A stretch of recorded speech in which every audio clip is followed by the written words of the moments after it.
Con el módulo ya 4, con el último módulo, donde vamos a ver herramientas y procedimientos de auditoría. Bueno, como comentábamos antes en principio, pues veréis que hay pues, diferentes conceptos y diferentes palabras que se siguen repitiendo, que al final es lo que tenemos que darnos como mensaje clave, ¿no? Eh, Junto con la recomendación final que os hacía antes de la auditoría, de la auditoría interna, ¿no? Bien. Estamos ahora en el módulo 4, como habíamos dicho, y dentro de este gran objetivo, ¿no? Bueno, de ayudar al personal técnico de los grupos a que bueno, organicen bien su documentación y su trabajo de cara a recibir posibles auditorías de los fondos FEMPAC, ¿vale? En este caso, vamos a tratar de dar un repaso a estos puntos que veis ahí, los checklists de autoevaluación para las auditorías, luego vamos a ver los procedimientos de verificación en auditoría FEMPA y luego cómo responder a requerimientos que pueda haber en la propia auditoría, ¿vale? Vamos a ir siguiendo un poco ese esquema, esa secuencia, ¿no? Eh, bueno, reconozco como decíamos antes, ¿no? Que esto es un tema ciertamente complejo y engorroso, pero vamos a intentar a ir haciéndolo un poquito dinámico para que al final eso vaya a ir quedándose con las ideas clave, ¿no? Dentro de la autoría de expedientes financiados, ¿no? Pues al final esto no es una simple revisión, ¿no? Sino que tienes que utilizar pues un conjunto sistemático de métodos, herramientas, procedimientos que están normalizados y que al final garanticen pues, que la verificación sea objetiva, sea coherente y sea trazable, ¿no? Entonces, bueno, vamos a utilizar o se van a utilizar por parte de los auditores una serie de métodos que están alineados con los principios de gestión financiera a nivel europeo. Van a utilizar unos instrumentos concretos, ¿no? En los que se apoyan pues, esas auditorías, como son plantillas, matrices o incluso software, y al final pues son unos procedimientos, un conjunto de pasos, secuencias estandarizadas que debe seguir el auditor para verificar que todos los aspectos del expediente pues, bueno, pues son correctos y se ha seguido ha seguido la normativa aplicable, ¿no? Em, la verificación de un expediente, o lo que hace el auditor cuando va a auditar o a verificar un expediente tiene que ser objetiva, tiene que ser coherente, tiene que ser trazable, ¿no? Objetiva implica que el auditor no se basa en interpretaciones personales ni en valoraciones subjetivas, sino en evidencias concretas, en documentos, en lo que ve, ¿vale? Tiene que ser coherente porque, pues bueno, pues se da cuando la información contenida en las distintas partes del expediente debe guardar una lógica interna, ¿no? Entre sí, entre la factura, entre los pagos, sí, sin contradicciones.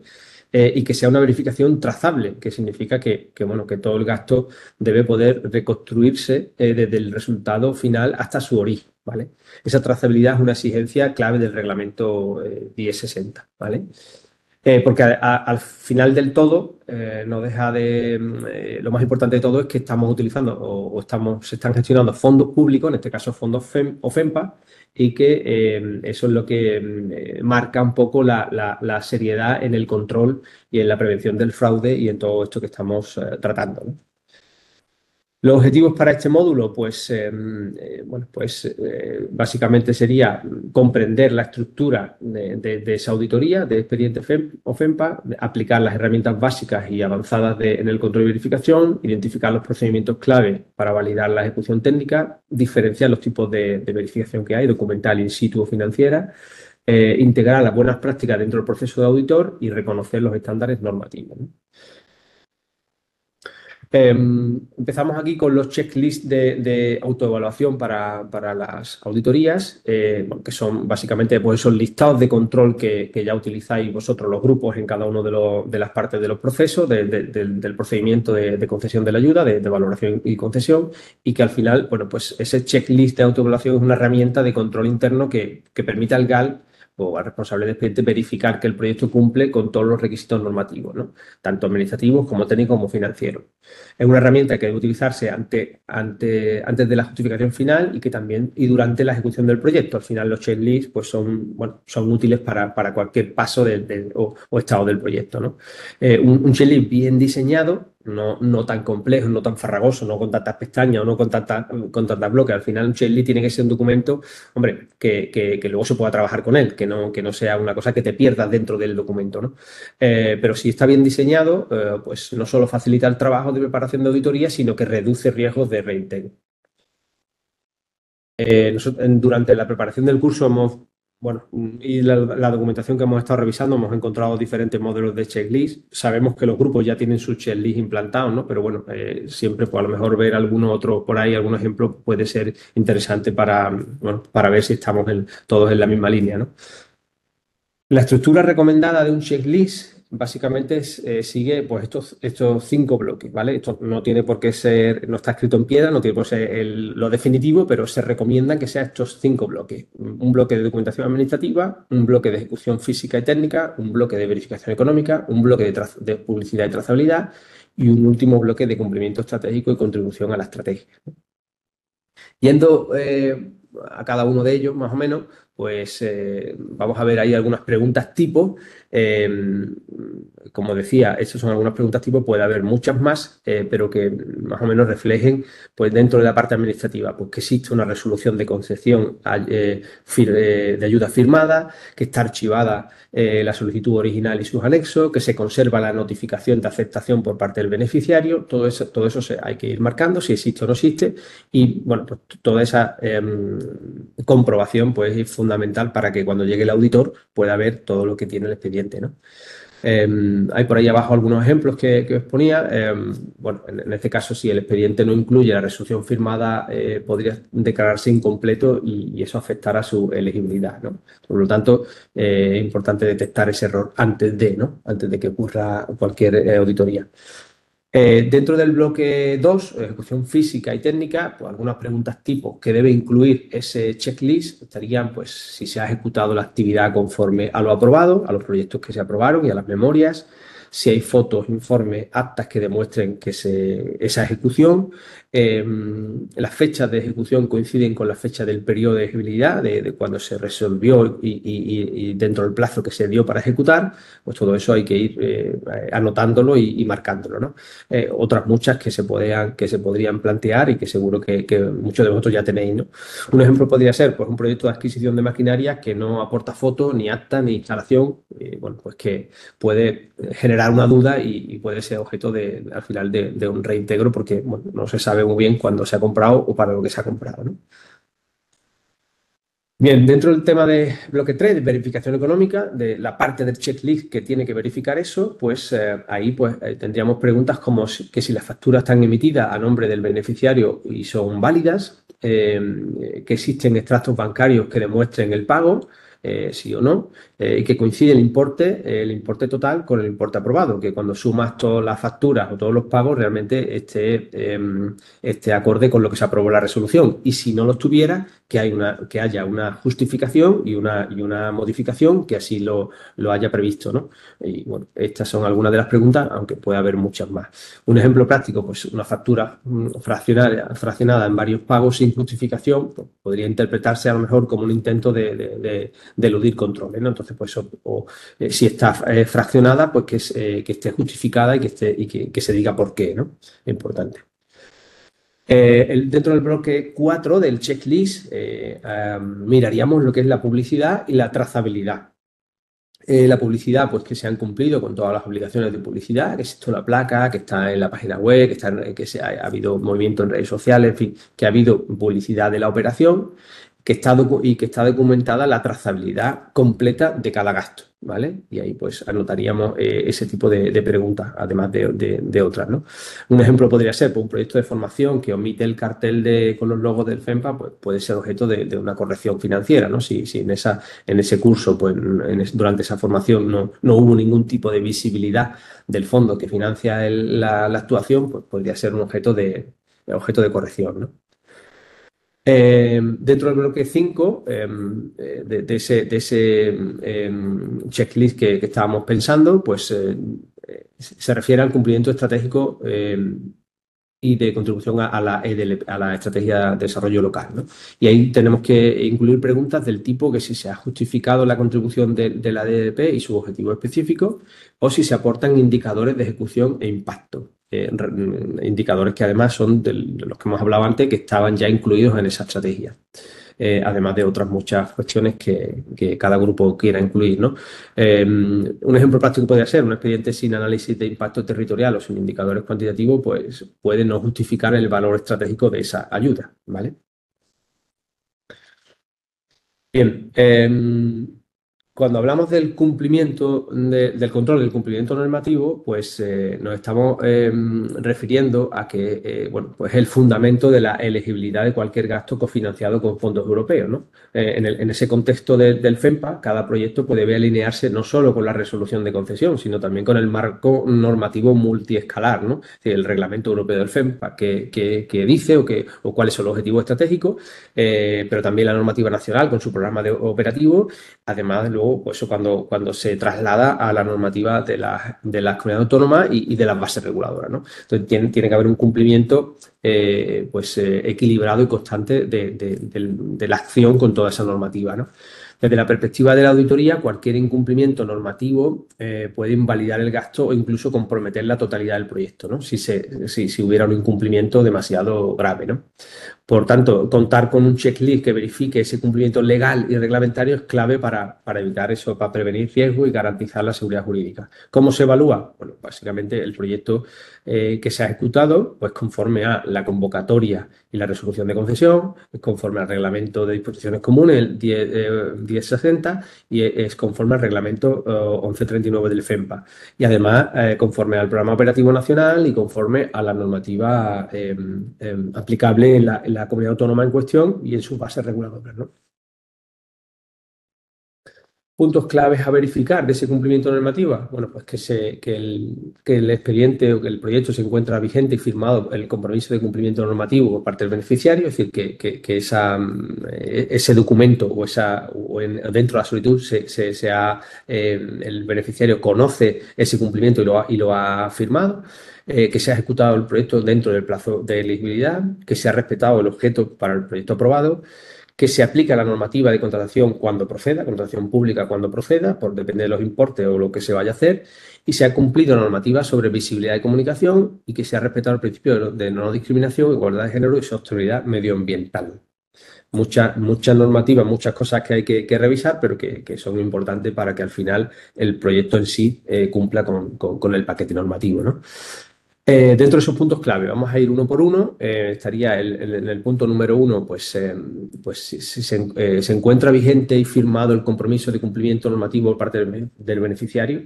La pregunta que teníamos, la respuesta modelo que tendríamos que hacernos para que el expediente estuviera bien, si el beneficiario ha firmado la declaración responsable de cumplimiento normativo en el momento de la solicitud y conserva copia digitalizada del expediente, ¿no? El documento incluye una mención expresa al cumplimiento en el reglamento 1060, así como otro, ¿vale?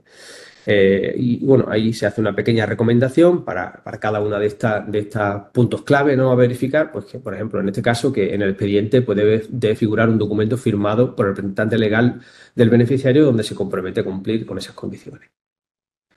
En el segundo punto, ¿se ha ejecutado el proyecto dentro del plazo de elegibilidad? La respuesta modelo, sí, la actividad se ha ejecutado entre el plazo 15 de junio, esto es un ejemplo, ¿no?, del 23 y el 31 de marzo, fechas comprendidas entre el plazo de elegibilidad establecido y la resolución de concesión. Las facturas y pagos están dentro de esos plazos, ¿vale? Así que, bueno, la recomendación en este caso sería pues verificar pues que todas las facturas y todos los documentos efectivamente están dentro de esos márgenes temporales, ¿vale? En el tercer lugar, otro punto clave a verificar sería si se ha respetado el objeto del proyecto aprobado. La respuesta modelo que deberíamos de tener nosotros en el expediente para que estuviera totalmente correcto, pues sí, el objeto del proyecto definido como adquisición, instalación, equipamiento, refrigeración, ha sido ejecutado íntegramente según la memoria técnica aportada. No se han detectado modificaciones sustanciales, ¿vale? Para que eso sea así, pues desde el grupo, desde esa función de auditoría interna que hablamos o previa, pues tenemos que comparar que lo que se ha ejecutado pues se corresponda con lo que estaba en los proyectos aprobados y que no haya desviaciones no autorizadas, ¿vale? Respecto en el punto 4 de puntos claves a verificar dentro de ese control de cumplimiento normativo que estamos ahora, pues una cuestión sería, ¿se ha aplicado la normativa de contratación cuando procedía? Bueno, pues la respuesta modelo sería, pues, el beneficiario, en calidad de entidad sin ánimo de lucro, ha tramitado el expediente conforme a una de contratación menor, conforme al artículo tal, de la ley tal, de contrato del sector público, ¿vale? Se conserva justificación de las 3 ofertas, hasta de adjudicación, así como documentos del procedimiento, ¿vale? En quinto lugar, otro punto clave sería si se ha cumplido la normativa sobre visibilidad de comunicación, y la respuesta debería ser, pues sí, se ha instalado placas informativas permanentes con logotipos de la Unión Europea, el FEMPA y el GAL, en este caso también el organismo intermedio de gestión, la comunidad autónoma. Además, el proyecto ha sido difundido en redes sociales por el beneficiario, incluyendo la mención al fondo, ¿no? Es cierto que la ausencia de esa visibilidad, pues, puede generar problemas importantes, ¿vale? En sexto lugar, pues si la cuestión sería el punto clave, ¿se ha respetado el principio de no discriminación o igualdad de género o sostenibilidad ambiental? Pues una respuesta tipo sería, pues el proyecto no discrimina por razón de sexo, origen o condición, se ha priorizado la contratación local de población femenina, además el equipamiento instalado mejora la eficiencia energética, en fin, en ese tipo de sentido debería estar la respuesta, ¿no?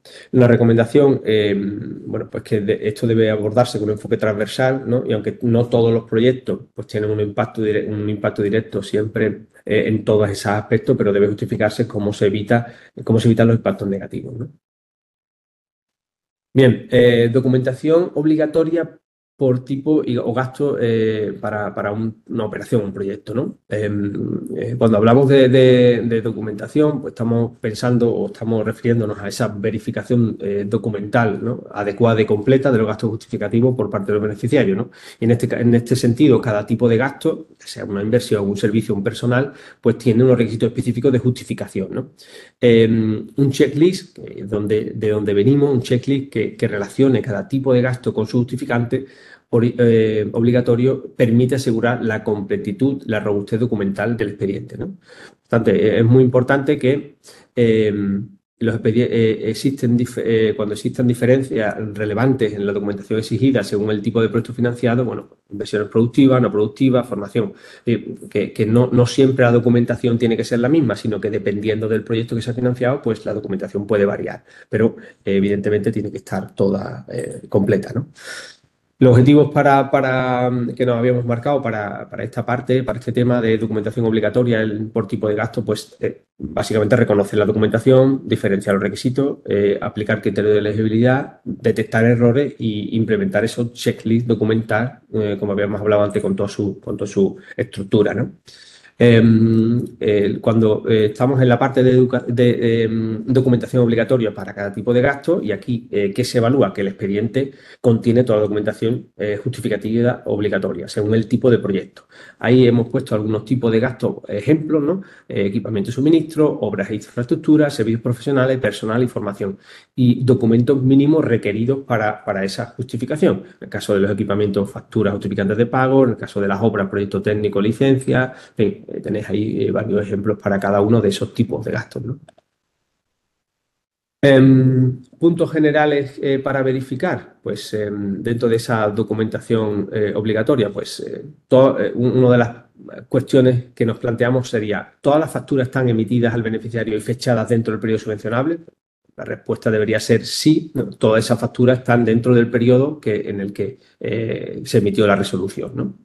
En segundo lugar, ¿se justifican todos los pagos con extractos bancarios o recibos válidos? La respuesta debería ser sí. Para cada factura presentada va acompañado de un extracto bancario que demuestra el pago efectivo. Se ha evitado pagos en efectivo y en los casos de transferencia, los justificantes incluyen referencia con el número de factura o proveedor, ¿vale? Y ahí está, tenemos la justificación, digamos, normativa que lo avala. En tercer lugar, ¿coinciden los conceptos facturados con las actividades descritas en la memoria del proyecto? La respuesta debería ser en esta línea: sí, se ha realizado una revisión cruzada entre las facturas presentadas y las actividades aprobadas en la memoria técnica del proyecto. Por ejemplo, adquisición de cámaras de refrigeración con el presupuesto inicial tal y la factura tal y el proveedor tal. ¿vale? Esta justificación técnica, pues, bueno, es fundamental que el gasto facturado corresponda exactamente con lo autorizado con la resolución. La inclusión de conceptos no previstos o diferentes, pues puede suponer un incumplimiento del objeto subvencionado, ¿no? Y ser causa de corrección financiera o reintegro parcial. ¿Están firmados los documentos requeridos y digitalizados correctamente? ¿Vale?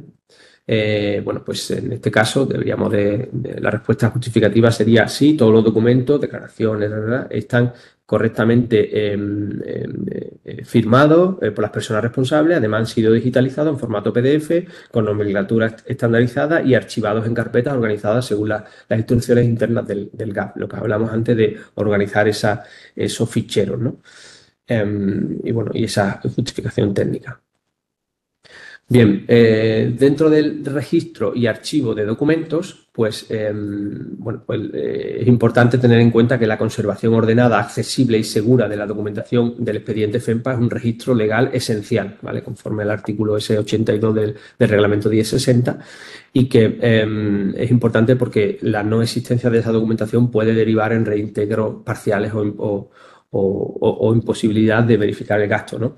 El registro de archivo de documentos no es un trámite administrativo secundario, sino que es una garantía de trazabilidad. No tenemos que tomarnos ese archivo de documentación como una obligación, como un trabajo extra, sino como una garantía de trazabilidad ante cualquier auditoría o control que tengamos, ¿no? Entonces, incorporar esta verificación en un checklist asegura que el GALP y los beneficiarios cumplen con la obligación de conservar las pruebas adecuadas durante el tiempo reglamentario, ¿no? Ese registro y archivo pues, nos va a permitir al final pues, garantizar una trazabilidad documental, ¿no? Con la conservación en formatos accesibles y mantenimiento de una codificación, ¿vale? En cualquier caso, permiten demostrar que ante cualquier auditoría que los gastos están correctamente justificados, que se han respetado los principios de legalidad y regularidad y que el expediente está completo, ¿vale? Bien, aquí habíamos establecido un poco cuáles eran los objetivos que tenemos o las competencias en esta parte del registro de la documentación y las buenas prácticas que puede implementar el GAL. Y para cada una de esas competencias, entender los principios básicos de archivo, pues hemos planteado unas buenas prácticas, por ejemplo, en el primer caso, cómo elaborar y difundir una guía interna dentro del GAL, ¿eh? También para aplicar los criterios estandarizados de codificación, pues establecer una nomenclatura común en los archivos digitales, por ejemplo, expediente tal, factura proveedor. En fin, son recomendaciones de buenas prácticas que pueden ayudar en el registro de la documentación, ¿no? En el registro del archivo de la documentación. Puntos clave del checklist en cuanto al registro del archivo de expediente. ¿Existe un expediente único, ordenado, físico, digital? Pues la respuesta debería ser sí, ¿no? Se ha creado un expediente único por proyecto archivado con una carpeta digital con acceso restringido. Esta carpeta pues tiene toda la documentación y demás, ¿vale? La justificación técnica, pues según el artículo tal, el reglamento 1060, ¿vale? El expediente debe ser completo, coherente y accesible. ¿Están todos los documentos clasificados por fase del proyecto? Solicitud, ejecución, justificación. Pues deberíamos de decir, o la respuesta sería sí, los documentos se encuentran organizados por fases. Solicitud, expediente de ayuda, ejecución, informes de seguimiento y justificación, ¿vale? Se ha creado un índice o relación de documentos. Es importante tener ese índice en el expediente para ver un poquito todo lo que contiene dicho expediente. Por lo tanto, sí se ha incluido un índice general al inicio del expediente con una relación de todos los documentos organizados por fase, por fecha, por tipo y por número, ¿vale? Este índice se actualiza automáticamente mediante el registro documental del GAS, ¿vale? Se ha digitalizado toda la información de los originales en calidad legible, pues sí, todos los documentos físicos se han escaneado en formato PDF en calidad legible, sin cortes ni zonas borrosas, y se ha evitado el uso de fotografía como sustituto documental. A veces uno no escanea un documento, sino que le echa una foto y obviamente no es lo mismo, ¿no? El GAL dispone de un escáner adecuado y el personal que escanea toda esa documentación, ¿no? Igualmente aquí la justificación técnica en base a esos reglamentos, ¿no? ¿Se conservan los documentos durante el plazo legal mínimo, 5 años desde el último pago establecido? Pues sí, el sistema de archivos del GAL está diseñado para conservar los expedientes durante al menos 5 años de la fecha del último pago, ¿no? O reembolso conforme al reglamento 1060. Esta obligación está incluida en el contrato con los beneficiarios y está registrada en un sistema. Bien, hay copias de seguridad si se utiliza un soporte digital. Esto es súper importante, ya lo comentamos antes. Si el GAL utiliza copias de seguridad, bueno, la respuesta sería sí, el GAL realiza copias de seguridad de todo el archivo documental cada 24 horas o cada semana o cada día o en la periodicidad que se establezca, pero tiene que existir ese procedimiento de copias de seguridad porque, bueno, pues toda la documentación que se pone ahí de un expediente pues tiene mucho valor y no se puede en ningún caso perder, ¿no? Y hoy en día con el tema de los virus y demás, pues y de la ciberseguridad es muy importante, ¿no? El procedimiento para la verificación en auditorías FEMPA, pues estamos hablando de que el procedimiento de verificación constituye como el núcleo técnico de cualquier auditoría de operaciones cofinanciadas, ¿vale? No es revisar documentos, sino que es aplicar un procedimiento sistemático, reglado y trazable, ¿vale? En este apartado, bueno, lo que vamos a ver es ese procedimiento completo de verificación. Aquí hemos puesto los objetivos o las competencias que se debería de adquirir en comprender, y de otra parte, ejemplo de buenas prácticas o implantación por parte del GAL, ¿no? Para cada una de esas competencias, ¿no? Para la competencia de comprender las fases de los procedimientos de verificación, pues elaborar protocolos internos. Para diferenciar entre tipos de verificación y saber cuándo aplica cada una, pues una guía visual de verificación. Para aplicar metodología de revisión, pues un sistema de revisión interna. En fin, es un poco el objetivo de lo que tenemos que aprender en esta parte, ¿no? Al final, dentro de ese control administrativo al que llegamos ahora, es el primer nivel de verificación y consiste en comprobar que el expediente está formalmente completo. ¿Y qué se verifica? Pues existencia y firma de solicitud, declaración responsable, solicitud de concesión, en fin, esta información se va repitiendo, como veis, en muchas partes de los procesos porque sea cual sea el control administrativo o económico, al final la estructura documental es muy parecida, ¿no? La revisión de documentos contables y administrativos, pues bueno, en el núcleo de la auditoría documental, pues se centra en esa revisión de los justificantes contables, ¿no? Facturas, contratos, informes y toda la documentación que respalda esa ejecución financiera, ¿vale? La revisión de los documentos contables y administrativos constituye una fase crítica en el procedimiento de verificación, ¿vale? O sea, no basta solo con verificar la existencia, sino también analizar pues, la validez formal, lo que venimos hablando en otros pasos, ¿no? Por tanto, al final necesitaríamos en esta revisión de documentos contables, pues identificar los principales documentos contables administrativos, verificar la validez formal, comprobar que se corresponden con el gasto, detectar errores, validar documentos y aplicar un enfoque preventivo siempre. ¿Qué se revisa? Facturas originales, nominativas, detalladas, fechadas dentro del periodo subvencionable, justificantes de pagos, tratos bancarios, recibos, cheques, contratos con proveedores, presupuesto, licencia, documentación de control interno del GAL, verificaciones previas o correspondencia entre gastos justificados y actividades ejecutadas. Aquí hemos hecho una pequeña tabla donde planteamos lo que se revisa, por qué se revisa y ejemplos concretos, ¿vale? Aunque está un poco pequeño, pero os cuento algún ejemplo y bueno, esa información, pues como hablamos antes, queda para vosotros, ¿no?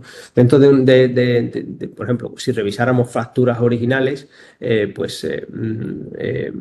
lo que estamos intentando ver es comprobar que el gasto ha sido efectivamente realizado por el beneficiario, que es elegible y que corresponde con el gasto subvencionable dentro del plazo, ¿no? Ahí un ejemplo de buena práctica sería que la factura emitida a nombre pues, de la cofradía de pescadora X, pues que tiene todos los datos, corresponde con la adquisición de un equipo dentro del proyecto aprobado, ¿no? No estaría bien o sería una práctica incorrecta por una factura genérica sin desglose o emitida fuera de plazo, digamos, si el proyecto empezaba en otro momento, ¿no? Entonces ahí tenemos pues para cada tipo de aspecto que se revisa, los motivos por los que se revisa y los ejemplos concretos de lo que estaría bien y lo que no estaría bien para esa auditoría, ¿no? Análisis de la trazabilidad financiera de los fondos. Bueno, cuando hablamos de este análisis, lo que lo que al final permite seguir el camino del dinero público, ¿no? Desde su origen, el FEMPA, hasta el destino final, el pago de la ayuda o del gasto, ¿no? Este procedimiento garantiza que cada euro, pues, al final se vincule con un gasto real y que sea además adecuado al proyecto, ¿no? Por lo tanto, esa trazabilidad financiera no es una exigencia normativa recogida en el reglamento, sino que es un elemento clave para garantizar la prevención del fraude. ¿Qué se analiza en esa trazabilidad financiera? Que, bueno, pues volvemos un poco casi siempre a las mismas cuestiones, ¿no? Como veis, esto al final trata de ver, o sea, de analizar siempre puntos críticos y determinados documentos o fases que se repiten continuamente, ¿no? Se analiza la correspondencia entre factura y pago realizado, la relación entre proveedor, concepto, actividad subvencionada, el registro contable del gasto por parte del beneficiario, la no duplicidad de financiación con otros fondos y el uso exclusivo del gasto para el objeto del proyecto. ¿Vale? Dentro de esa trazabilidad financiera de los fondos, pues lo que intentamos, bueno, es comprender ese concepto de trazabilidad financiera, rastrear, bueno, identificar elementos que permitan rastrear el gasto, detectar inconsistencia en el flujo financiero, como pagos sin relación con el proyecto, aplicar herramientas de verificación como el cruce de datos, ¿vale? Preparar un expediente que cumpla con esta claridad y establecer procedimientos internos en el GAL que aseguren que esa trazabilidad, bueno, esa trazabilidad automática, ¿no? De recepción de fondos. Aquí, igual que hacíamos antes, un aspecto a verificar, una justificación y el ejemplo concreto, ¿no? Si en un aspecto, por ejemplo, el primero, la correspondencia entre las facturas y los pagos, pues se debe garantizar que toda factura declarada ha sido efectivamente pagada por el beneficiario y que el pago corresponde con la fecha, importe y tal. Y ahí, pues, tenemos varios, o sea, ejemplos de los que la factura está bien y ejemplos en los que la factura, pues, no está bien. Igualmente, con la relación entre proveedores, con el registro contable, con la no duplicidad y con el uso exclusivo del gasto, ¿no? Veréis que es mucha información, está todo muy condensado, pero bueno, simplemente cuando luego tengáis un tiempo de echarle un vistazo, pues veréis cosas que seguramente os puedan servir, ¿no? Bien, llegamos a la parte de las verificaciones in situ. Ya me recuerdan que me quedan 10 minutos, yo creo que vamos bien para terminar. Perdonad si voy un poco rápido, pero estamos intentando pues, trasladaros toda la documentación o toda la información y bueno, habrá tiempo de luego de ir en las preguntas o incluso luego si echáis un vistazo a la documentación. Las verificaciones in situ pues, son una herramienta, como hemos dicho antes, de la más importante de control de los fondos, ¿no? En particular del FEMPA. Permiten a los auditores o responsables verificar directamente sobre el terreno las actividades financiadas, ¿no? Estas visitas también permiten comprobar elementos que no se pueden evaluar con la revisión documental, ¿vale? Como la existencia física de bienes o la ubicación real de un proyecto, ¿no? Eso hay que verlo sí o sí en el sitio, ¿no? Más que con una prueba de un plano o de un mapa, ¿no?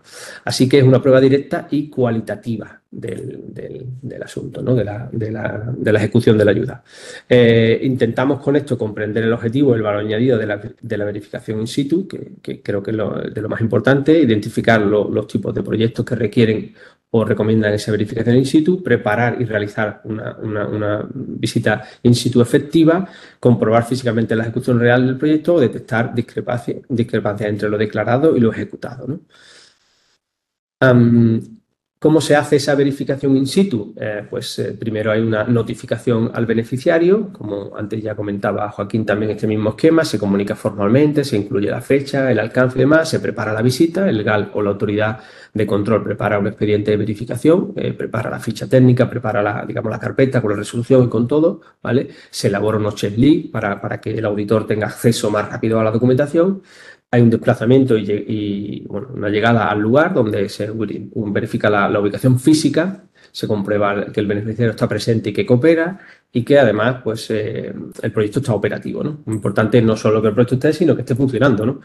Se hace una inspección y revisión sobre el terreno, donde se comprueba que existe físicamente el equipamiento o la infraestructura, que hay coherencia entre lo justificado y lo que se ha ejecutado, que se revisa la visibilidad obligatoria de las placas o logotipos o que corresponda y se toma en fotografía. Se redacta un acta de verificación con todo ese contenido, que ya además lo comentábamos antes, y luego puede haber un seguimiento y conclusiones, ¿no? En función de cómo haya salido esa verificación, ¿vale? El resultado.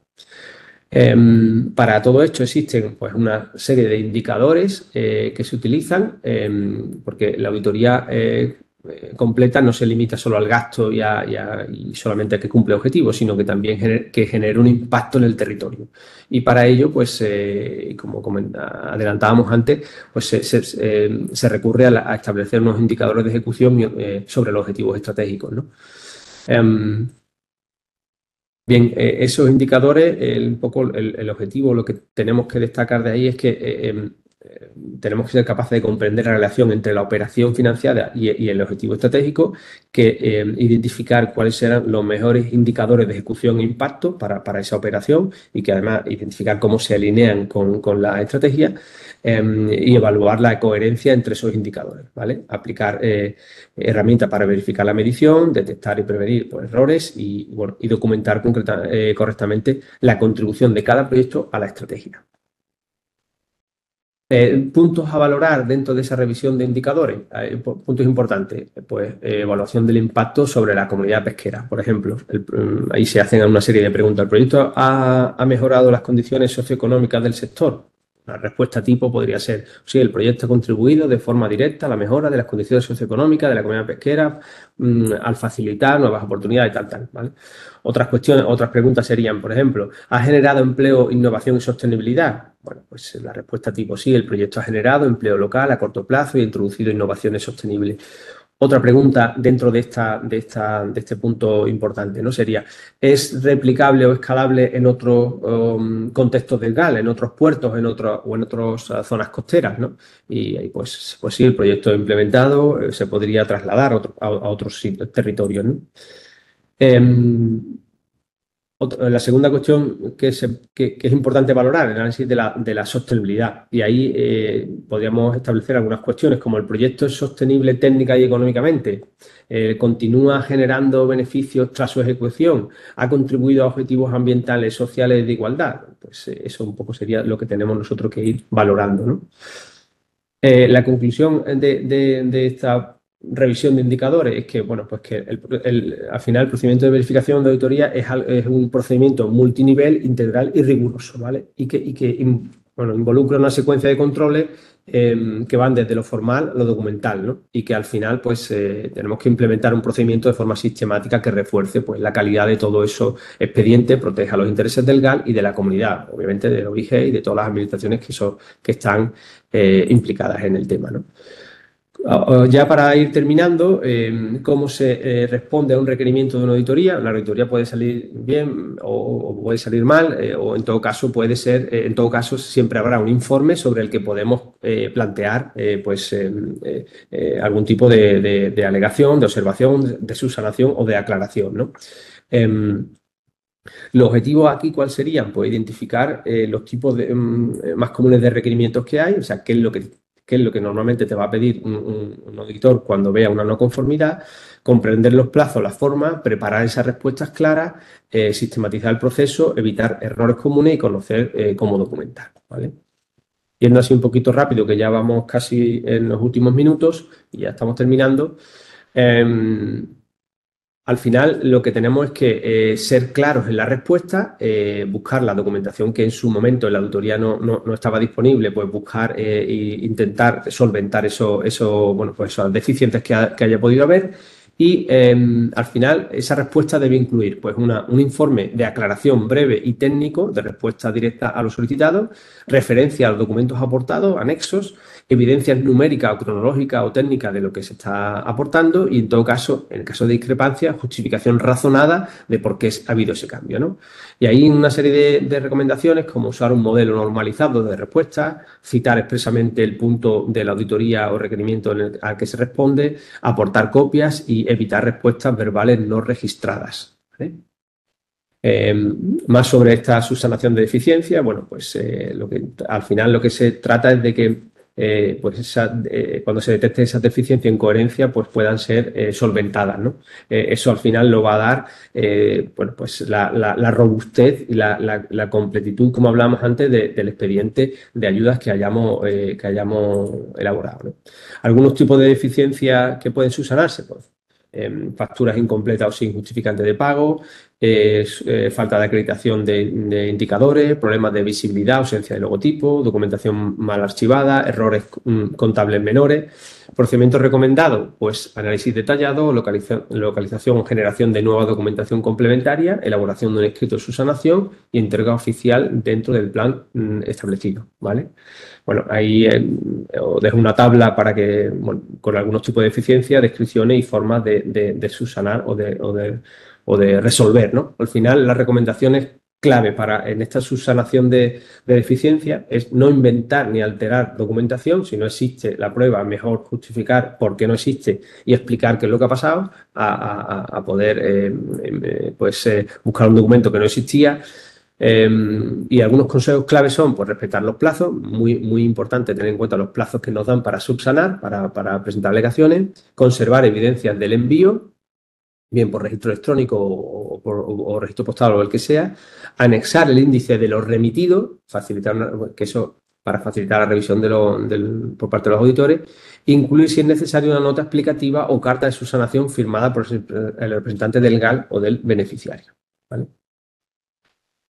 Más dentro de los recursos de alegaciones, ya para ir terminando, pues, en fin, pues que aquí lo que, de alguna manera, lo que intenta identificar es que puede surgir esa discrepancia o desacuerdo, pero que al final, pues, dependiendo del expediente en sí, pues se pueden ir resolviendo, que cuando estas discrepancias se traducen en propuestas de reintegro, corrección financiera, exclusión, pues los interesados tienen derecho a presentar alegaciones, en todo caso, incluso recursos administrativos o cualquier otro tipo, ¿vale?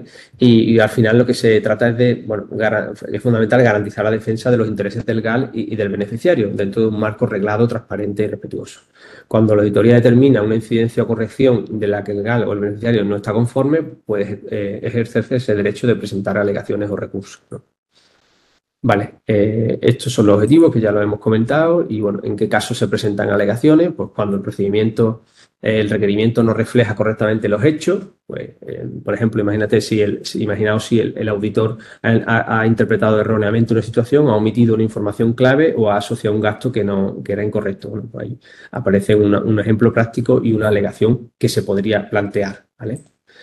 Si hay un error material, contable o técnico, pues si se ha producido un error de forma que los datos examinados, una vez que tú los mires, se comprueba que efectivamente había un error, pero se puede corregir, pues eso es una alegación, bueno, pues que se podría dar, ¿no? Si se considera que el criterio aplicado no se ajusta a la normativa, el auditor interpreta de una forma restrictiva o errónea una norma nacional europea y no aplica la flexibilidad permitida por las bases, bueno, pues ahí tenemos también un tipo de alegación que podríamos nosotros presentarle, ¿no?, desde el grupo. Y cuando el impacto económico de la corrección es desproporcionado o no justificado, que significa que, pues, que haya una incidencia formal, la corrección de propuestas excesivas respecto al perjuicio y demás, pues también se puede solicitar, pues, aplicar un principio de proporcionalidad y, bueno, justificarlo también de alguna manera, ¿no? Las conclusiones de esta parte, pues, si ya cerrando del todo, pues que las alegaciones son una herramienta legítima y necesaria, que no siempre cuando un auditor, que al fin y al cabo es una persona como nosotros que trabaja con expedientes de ayuda, puede que una cosa no la haya visto bien o puede haber tenido alguna duda, pues para eso tenemos un momento de alegaciones y de recursos que es importante de utilizar bueno, y al final seguramente pues se aclara todo el expediente completo, ¿vale? Y ya está. Y esta es la última diapositiva que tenía. Siento haberos dado en fin, esta cantidad de información en tan poco tiempo, pero bueno, estamos disponibles para lo que os podamos ayudar. Espero que haya sido útil. Muchas gracias.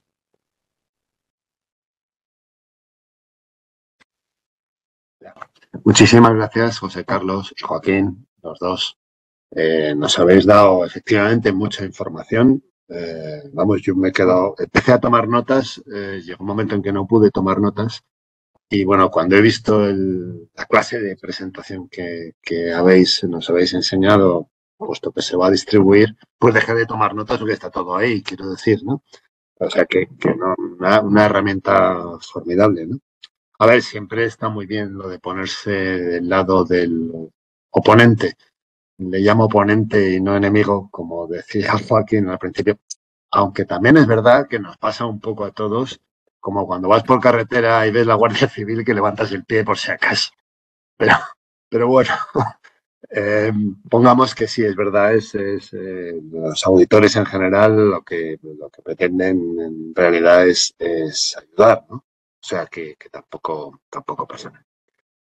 Pasamos a las preguntas.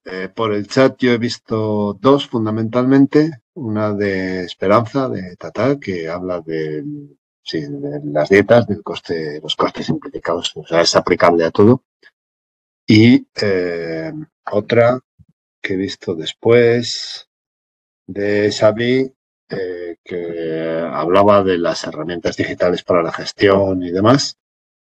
Vamos con la primera, por ejemplo. Tata, ¿puedes preguntar para que se enteren todos?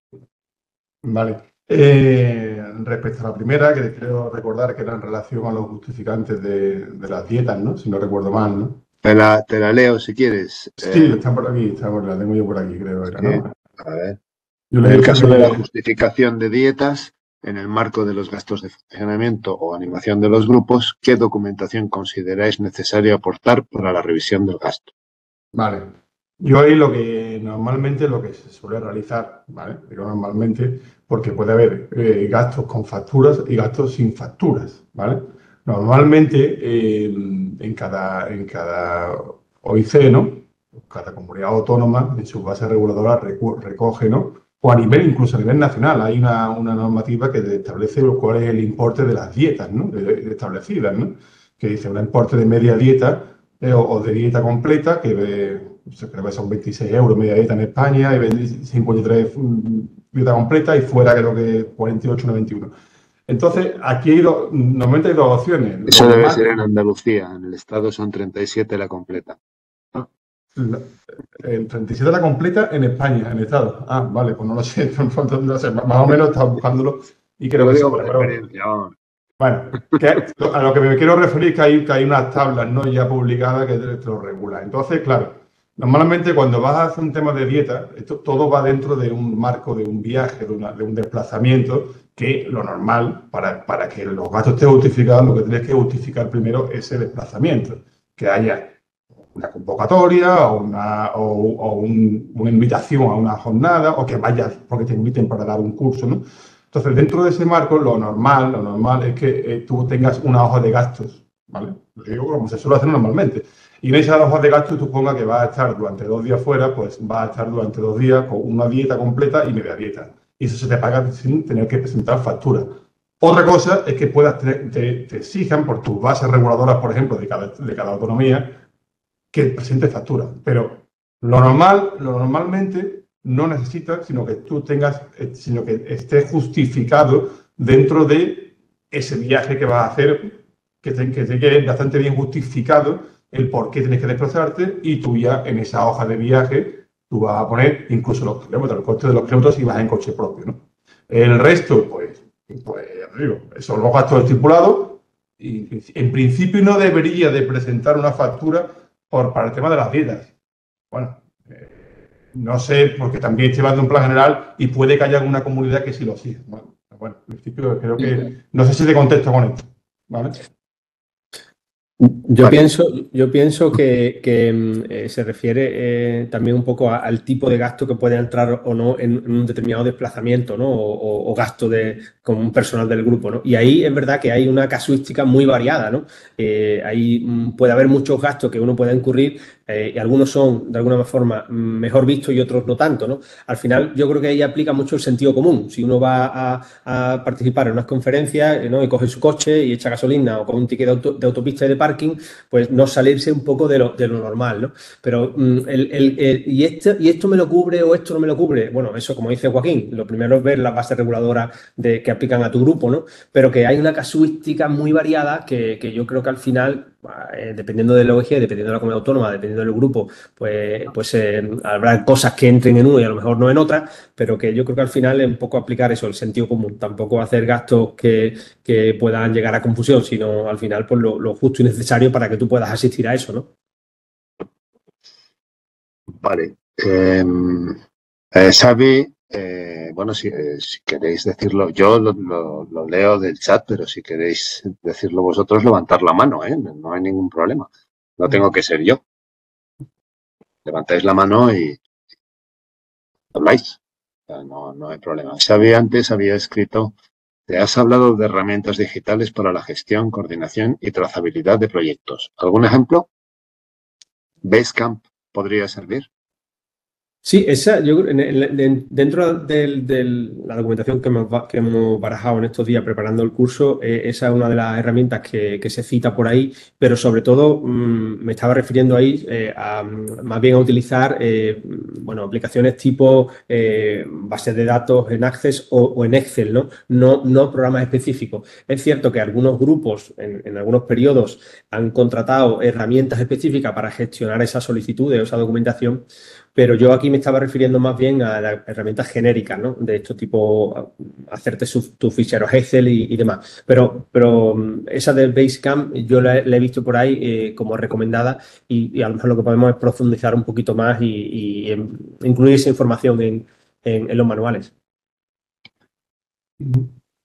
Después, si, por contestar también a José Luis Daza, ¿vale? Que viene aquí hablando del tema de si no hay más dudas con esto. Yo no sé. No sé, en el chat. Levantan la mano, no, nada. El tema de gastos imputables, las cantidades traídas en las nóminas del personal contratado, el concepto de RPF, ¿no? Las nóminas, el concepto de lo de gastos de funcionamiento, lo que tú puedes imputar son nóminas, o sea, la que es la nómina en sí, ¿vale? Con tu seguro social.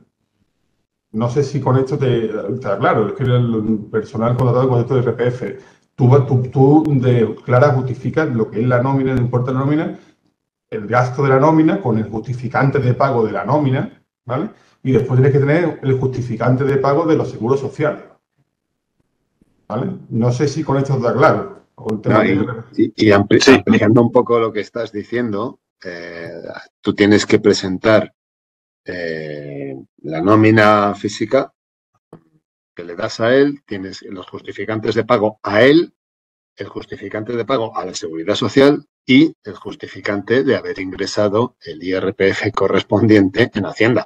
Es decir, lo que tú contabilizas es el importe bruto y lo que tienes que justificar es el pago de los tres componentes del importe bruto, el que le das a él, el de la Seguridad Social y el de el IRPF. Los importes trimestrales, lógicamente, y tienes que presentar el IVA trimestral también. Claro. Sí. Bueno, el IVA es... Claro. La duda surge de... eso sí se entiende así como los tres conceptos que el GALPA tiene que presentar y que nosotros le damos validez en nuestra delegación territorial, digamos, como auditores, que es la nómina que se ha pagado y los impuestos, digamos, el IRPF que se ha pagado el GALPA y los seguros sociales que ha pagado el GALPA. Pero después, en cada nómina de cada trabajador aparece unas cantidades detraídas en concepto de IRPF, que eso yo entiendo que no hay que incluirlo, ¿no? Porque eso es, o sea que en cualquier empresa... Está incluido en lo que tú ingresas a Hacienda y en lo que tú ingresas a la Seguridad Social. Es decir, lo que el GALP ingresa a Hacienda es las retenciones que ha hecho a todos sus trabajadores. Y lo que ingresa a la Seguridad Social es su parte de cada trabajador más lo que retiene a cada trabajador. Por lo tanto, el justificante de pago ya incluye la parte del trabajador. Y solamente tienes que añadir la parte correspondiente a lo que le das a él. Claro. Pero eso que el GALP paga, o sea, ya sea al trabajador o Hacienda. Pero si después analizas, miras la nómina de cada uno, lo que Hacienda le quita a cada uno, eso lo paga cada uno, no lo paga el GALP, ¿no? Y, por ejemplo, en la Seguridad Social, el segundo documento, el NP no sé qué, ya no me acuerdo cómo se llama, tiene una relación de todos los trabajadores por los que paga Seguridad Social con sus importes correspondientes. Claro, que a ninguno de nosotros en nuestra nómina, nuestra empresa después nos retorna lo que nos han quitado de la nómina. Ojalá, claro. Pero no es así. O sea que esa cantidad no sería imputable a los gastos de funcionamiento. Sí lo es, pero lo es, o sea, es que una cosa es imputar y otra cosa es pagar. O sea, tú lo que imputas es el importe bruto, más lo que pagas tú de seguridad social como GALP. O sea, Claro. todo ese importe es lo que imputas. Y luego, la justificación de pago la tienes que hacer mediante distintos documentos. Sí, sí, sí. El documento que genera el haber pagado la seguridad social, el documento que genera el haberle abonado la nómina con su correspondiente para la Eso es. trazabilidad, Y con el su de la correspondiente comprobante bancario y ya está. Y Pero después lo que el pago trimestral el IRPF. y el pago trimestral de IRPF, claro, son los tres documentos. O sea, Sí. que queda excluido lo que a cada uno le retiene luego O Hacienda. cualquier Eso, empresa. claro. Bien, bien. Muchas gracias. Yo quería preguntar una cosa Pues pregúntala. respecto a esto, justo, porque, a ver, el IRPF se paga trimestral, ¿no? Y entonces siempre tenemos este problema de hasta dónde llegamos, porque entonces de una nómina a lo mejor ponte una nómina de enero, si estoy justificando en febrero no puedo entregar el trimestral de pago de ese IRPF, aunque esté devengado, aunque ya esté imputado, o sea, lo puedo imputar, lo puedo todo, pero la constancia de pago no la puedo entregar. No. Entonces, si justifico solamente, por ejemplo, en el caso de una justificación anual, y justifico solamente el pago de lo hasta donde llegue a pagar, pues entonces se me quedan nóminas por fuera. Y con los proyectos hasta ahora, el criterio que ha sido, al menos en mí hoy, es que tú lo puedes imputar, pero no te piden te quedas como con el compromiso, le dices al promotor que tiene un compromiso de mostrar la constancia de haberlo pagado y me pongo en el calendario 3 meses después de írselo a pedir. Pero claro, porque es que no puedes poner nómina y comprobante de pago del IRPF siempre. Es una cosa que muchas veces no cuadra. Y en nuestro caso, que justificamos a dos instituciones, al Cabildo y a la comunidad autónoma, a veces tienen criterios diferentes. Entonces yo en una puedo meter unas cosas que en otra, el mismo concepto. Porque a veces me exigen que esté el pago realizado dentro del plazo, que eso lo pide la comunidad autónoma, dentro del plazo, si no, no me lo aceptan. Y en cambio la autoridad insular me exige que esté la factura dentro del plazo. El pago da casi igual, pero la factura es la que tiene que tener la fecha dentro del plazo. Entonces, claro, no sé si los dos modos son correctos o cuál es el modo más correcto para justificar el IRPF de una nómina. En principio hay que pensar que tú no tienes ninguna obligación de pagar el IRPF antes del tercer mes, por ejemplo.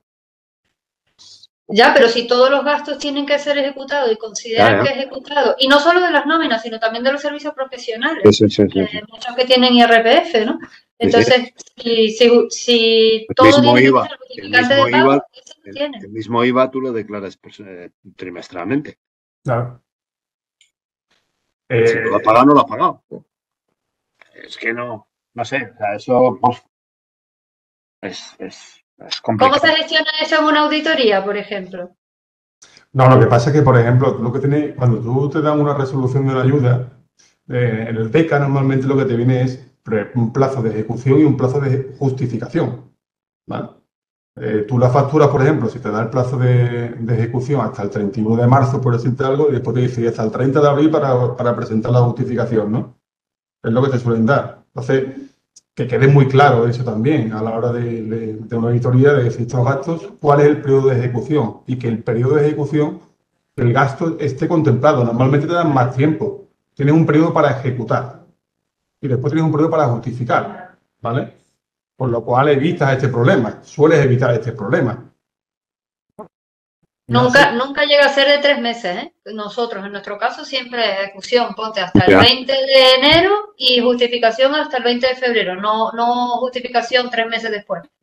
Te voy a decir el truco que utilizamos nosotros el año pasado, hace 2 años, con los expedientes del PRTR que estábamos gestionando. Lo que no se había pagado, pues no, o sea, las declaraciones trimestrales y tal se imputaban, pero no se incluían en la documentación. Entonces, cuando las revisábamos, que podía ser un mes después o 2, pues las echábamos en falta. Y entonces lo que hacíamos era pedirlas. Y para entonces habían pasado 3 meses y nos las daban. No. Era una subsanación de errores, exactamente lo que estaba diciendo José Carlos hace un momento. O sea, Tú pones tu pago, pero no tienes el justificante. ¿Por qué? Porque no tienes obligación de tenerlo. Entonces, mientras te hacen la auditoría, te dan el informe, lo protestas, se llega al informe definitivo y tal y no sé qué, tú subsanas y ya está. O sea, era lo que nosotros hemos hecho, porque, hombre, 3 meses en la administración no es mucho tiempo, la verdad. Ya. No obstante, solamente un inciso, como comenta Roberto en el chat, cuando una auditoría se programa, que suele ser de programas anteriores o de años anteriores, ya todo eso tiene que estar más que pagado, más que justificado y más que todo. Es decir, que las auditorías suelen ser años después de ejecución, con lo cual, en fin, todo eso tiene que estar ya más que... En el PRTR las teníamos... No sé si se me escucha. Durante la ejecución, para que te hagas un poco. Nosotros la de proyecto la tenemos al terminar el proyecto, no años después. La auditoría después. Para ti, a nosotros nos pasa algo muy parecido. Es que se te oye muy bajo. Muy bajo. Sí. Bueno, voy a quitar un poco. A ver. Porque creo que son los ahora se te oye un poco mejor. A nosotros nos pasa algo muy parecido y eso te va a servir en las bases o en la convocatoria. Y el problema de esperar a que te subsanación es que si tú tienes que todos los pagos han de ser antes de finalización del proyecto, como pasa en algunas convocatorias o bases, si pagas después no te va a entrar, tienes que tenerlo antes. Nosotros jugamos con los tiempos. Revisamos muy bien hasta dónde puedes imputar de tiempo, porque a veces te dicen, el 31 de diciembre si tiene que estar todo pagado. Les importa que IRPF, eso IVA se pague después. Y a veces te dicen, el 31 de diciembre tiene que estar todo pagado, excepto IVAs, IRPF y Seguridad Social, que se puede pagar después. Pero te lo tienen que poner en la consulta. Nosotros jugamos. Cuando nos pasa esto, que tiene que estar pagado, pues lo que hacemos es cerrar el proyecto de tal forma que ya tengas el pago.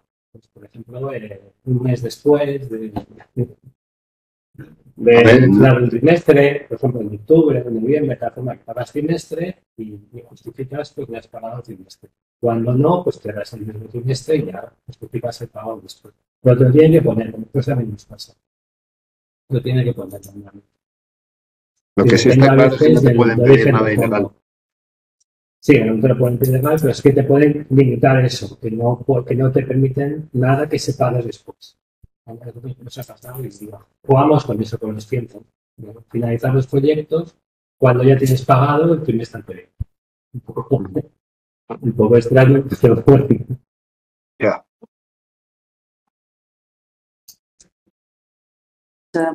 José María, Belén ha levantado la mano. Pues solo Belén, pues venga Belén. Es que yo no la veo. A Belén no la veo. ¿No me ves, José María? Ahora sí te veo, cuando hablas. Buenos días a todos. Mira, mi pregunta iba en relación al primer bloque que ha estado explicando Joaquín y en relación a la auditoría externa de gastos de funcionamiento que son subvencionables. Entonces, hay ciertos casos en los que esta auditoría o lo que los grupos sí estamos obligados a auditar anualmente nuestros gastos de funcionamiento. Mirando un poquito las normativas de aplicación, vemos que las asociaciones sin ánimo de lucro están obligadas a auditar sus cuentas anuales por un agente externo cuando se superan los 600.000 euros de ayuda pública. Ahora la duda, ¿600.000 euros en todo el marco o 600.000 euros en un ejercicio fiscal? Porque, por ejemplo, cuando se emiten las resoluciones de reconocimiento de los GALPA, ya en ese reconocimiento ya aparece qué cantidad de ayuda va para proyectos a terceros y qué cantidad de ayuda va dirigido a los gastos de funcionamiento. Entonces, una vez que se emite esa resolución, ya luego tenemos que contabilizar ese derecho de cobro de esa subvención, aunque no la hayamos recibido porque se nos van anticipando de 25% estos gastos de funcionamiento. Entonces, cuando los GALPA estamos obligados a hacer esa auditoría externa de los gastos de funcionamiento, porque en el caso de tener que hacerla, ya hay que hacerla anualmente y es un gasto considerable a tener en cuenta en local. Entonces, mi duda es si esos 600.000 euros es en todo el marco, si se incluyen también la ayuda preparatoria o si es en un ejercicio fiscal. Vale. A ver, yo, por lo que tenemos entendido, en los 600.000 euros te refieres a todos los gastos de funcionamiento de un periodo, ¿no? Del periodo elegible, ¿no? Sí, claro. O de una anualidad. Claro, es que en la normativa que he podido leer, según sea una SL, según la personalidad jurídica que tenga la entidad, pues es si supera los 800.000 euros, si supera los 2 millones de euros, pero en el caso de las entidades sin ánimo de lucro, la obligatoriedad de ejecutar esa auditoría externalizada es cuando se superan los 600.000 euros. Vale, ahora mi duda es, ¿600.000 euros en un ejercicio fiscal o 600.000 euros en total en todas las ayudas recibidas en el mismo fondo? Vale. Y en ese caso, si es en el mismo fondo, si se sumaría gastos de funcionamiento y ayuda preparatoria o solamente gastos de funcionamiento cuando ya el GAL está reconocido. Mira, yo te comento, ¿vale? Yo para evitar, o yo lo que haría si fuera el presidente gerente de un GAL, ¿vale? Ya he comentado que hay auditorías de primer nivel de control interno, ¿no? Son auditorías internas, que se suelen hacer cada 3-6 meses, ¿vale? Yo lo que recomendaría, o recomiendo, no sé si ustedes lo lleváis todo, es al final, como va a llegar una segunda auditoría de segundo nivel, ¿vale? Si vais llevando todo el control, al final no vais a tener ningún tipo de problema en este sentido, ¿vale? A la hora de llevarlo todo auditado, por ejemplo, semestralmente lo llevéis todo en las cuentas, ¿vale? No vais a estar, por ejemplo, ¿es necesario dentro de un año hacer la auditoría? Pero si lo vais a llevar controlado. Es que yo creo que los procedimientos de control interno que tenéis los grupos, que creo que casi todos los tenéis ya, lleváis este control. Lo lleváis. Sí, una cosa es que la asesoría que tengamos... Pero que al final este control interno es como una auditoría interna al final. Y esta auditoría interna que tenéis vosotros ya va a estar en disposición de que si os van a pedir. Tú quieres saber exactamente la normativa que te dice la cantidad, ¿no? Claro, porque una cosa es que... Yo me la voy a anotar también porque no te puedo decir exactamente la normativa, pero yo lo veo y te lo contesto. No sé si José Carlos tendrá una respuesta a eso, pues yo me la apunto, ¿vale? Sí, yo tengo. Yo tengo. Sí, el tema es que nosotros llevamos las cuentas, tanto la asesoría que nos lleva la contabilidad como nosotros con nuestros cuadros, como bien ha dicho José Carlos, que tenemos, o sea, lo tenemos todo cuadrado al céntimo, pero eso no quita que haya una normativa externa que vaya en base a auditorías, que a las entidades sin ánimo de lucro que recibimos fondos europeos estemos obligados a que externamente se nos auditen esas cuentas de manera anual. Entonces... hay grupos que están más desahogados en gastos de funcionamiento y hay otros que tenemos menos. Entonces, es un gasto considerable. Una auditoría de gastos de funcionamiento te puede valer perfectamente 5 o 6.000 euros anualmente. Y si lo haces una vez, ya tienes que hacerla durante todas las anualidades desde que el GAL está reconocido. Entonces, es un gasto considerable que si la asesoría lleva bien su contabilidad, nosotros llevamos bien nuestras cuentas, Belén, si no estamos obligados... Estás equivocada. Por eso pregunto la duda, que puede ser que yo esté equivocada. A ver, la normativa lo que te dice es que estás obligada a tener un informe de auditoría de tercera parte independiente si superas los 600.000 euros de ingresos en el año. Pues eso era mi duda, si era en un ejercicio o en el marco.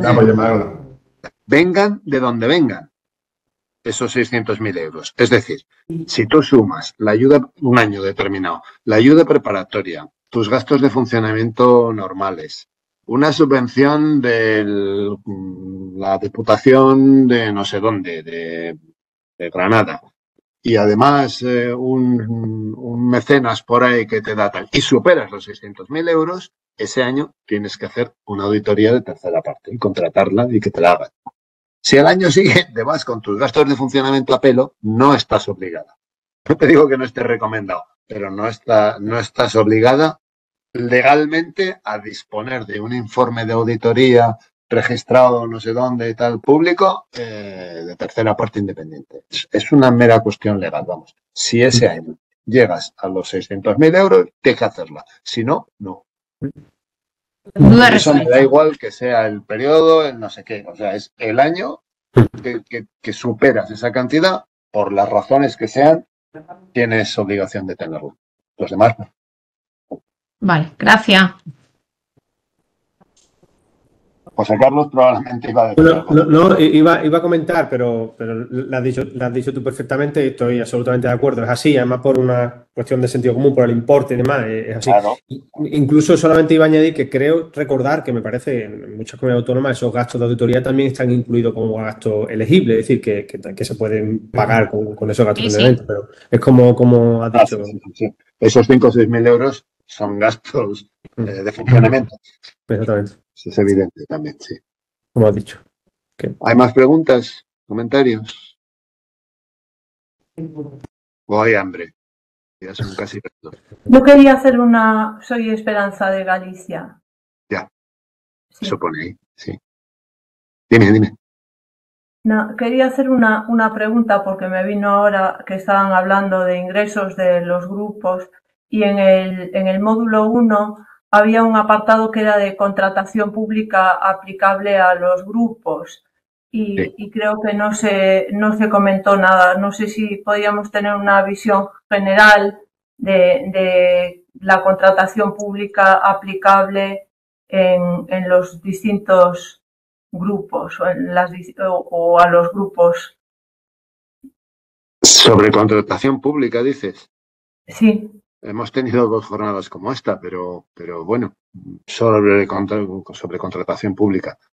Pero probablemente es que no pudiste venir. Pero es que es un poco largo para el tiempo que disponemos, la verdad. Bueno, no sé, como queráis. Nada, no te preocupes. Simplemente era tener esa visión, porque yo sí creo que estuve en alguna de las jornadas. No sé si la mayoría de los grupos están, o en la mayoría de los grupos o comunidades, está utilizando la norma de revisar la contratación como si fueran poderes adjudicadores o no. Era simplemente eso. Pero bueno, no es algo que... Bueno, te lo pueden decir. Estaba en el temario, ahora me vino a la cabeza. Si recuerdas, dijimos que los grupos como tal no son poderes adjudicadores, según el informe que hemos pedido al abogado del Estado, y por lo tanto no tienen obligación directa de hacer todo con la ley de contratos del Estado. Sin embargo, yo creo que vimos alguna instrucción en la No obstante, hay una instrucción ¿no? que dice que cuando, que esa es en todas las comunidades, porque yo creo que es nacional, que cuando una entidad maneja dinero público, para ese manejo de dinero público sí tiene que respetar los principios de independencia, no me acuerdo cuáles son, eso seguro, vamos, o sea, los de la contratación pública. Con lo cual, al final, es muy poquito lo que hacemos que no tiene dinero europeo y público detrás. Por lo tanto, prácticamente estamos todos obligados, digámoslo así, a las bravas, a pedir 3 ofertas para casi todo. Esto a lo bruto.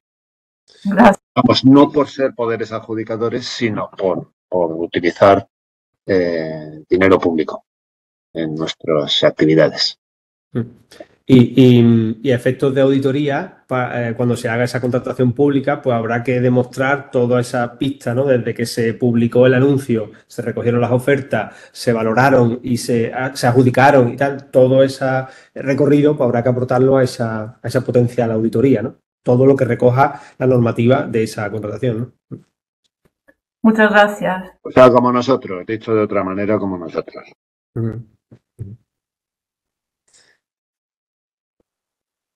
¿Alguno más tiene algo que comentar? No. Bueno, pues oye, estamos prácticamente en hora, porque son las 2:02. Así da gusto, ¿eh? Pues nada, hemos pasado una mañana de masocas, porque, a ver, no solamente nosotros lo somos, porque nos ponemos ahí voluntariamente para que un señor de fuera nos diga lo que hacemos mal, cosa que, hombre, en principio yo creo que no le gusta a nadie, ¿no? Pero vamos, el auditor también es un poco masoca, porque dedicarse a esto también tiene su asunto. Vale. Voy a aprovechar para deciros una cosa, por si acaso, no vaya a ser que alguno piense mal de nosotros. Esas visitas a grupos que hacemos cada cierto tiempo y tal, no son auditorías, no vamos en plan de auditoría, dicho así públicamente. Es otro tipo de cosa, es para ayudar y es distinto. Muchas gracias a todos, a Joaquín y a Carlos, porque han pegado una paliza y nos han dado un montonazo de información. Como estaba previsto, nos pasaréis las presentaciones y las distribuiremos por la web .com. Pues eso es más rápido y el propio taller lo distribuiremos también, por si alguno quiere repasar algo o alguno no ha faltado algún trozo por alguna razón, porque todos, después de todo, estamos trabajando. Y bueno, muchas gracias también a todos los que habéis asistido. Ha sido un éxito, hemos sido más de 100. Al principio éramos más de 100, pero luego he ido comprobando así y tal, y éramos 97, 98. O sea, vaya, que vamos a tener que ampliar los ¿cómo se llaman? Los espacios para las sesiones plenarias y esas cosas, porque ya no somos 80 o así, ya empezamos a ser 100 y pico. Y eso es, yo creo, mi opinión personal, que ha sido bastante útil. Vosotros tendréis vuestra opinión personal. Os vamos a pasar una encuesta para saber cuál es vuestra opinión personal. Hacedme el favor de contestarla y mandarla, porque nos sirve un poco también para saber lo que tenemos que mejorar y esas cosas. Y bueno, pues de momento no tenemos así nada inmediato previsto hasta después del verano. Así que paséis todos un buen verano, aprovechando que estáis todos. Y por mi parte yo no tengo mucho más que decir. Vamos a comer, que es la hora. Y lo dicho, muchas gracias a todos y cerramos el kiosco. Así que buen verano a todos. Muchas gracias. Igual.